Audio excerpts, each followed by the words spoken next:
Welcome to my channel Joshi trends. Today recipe వచ్చేసి రసం పొడి ఎలా తయారు చేసుకోవాలో మా అత్తమ్మ స్టైల్లో చూద్దాం ఈరోజు. ఫస్ట్ అన్నీ ఈ గ్లాస్తో తీసుకోవాలి. కందిపప్పు 1.5 గ్లాస్ తీసుకోవాలి. మిరియాలు 1 గ్లాసు, జీలకర్ర 1 గ్లాసు, ఉద్దిపప్పు 1/2 గ్లాసు, శనగబేడలు 1/2 గ్లాసు, మెంతులు 1/2 స్పూను, కరివేపాకు కొంచెం ఎక్కువే వేసుకోవాలి.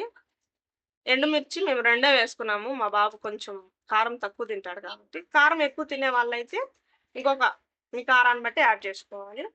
ఫస్ట్ ఇవన్నీ అన్ని గోల్డెన్ కలర్ వచ్చేంత వరకు బాగా ఫ్రై చేసుకోవాలి. కొద్దిగా ఆయిల్ వేసుకొని ఇవన్నీ చల్లారిన తర్వాత ఇలా అన్ని మిక్సీలో వేసేసుకొని మిక్సీ పట్టుకోవాలి.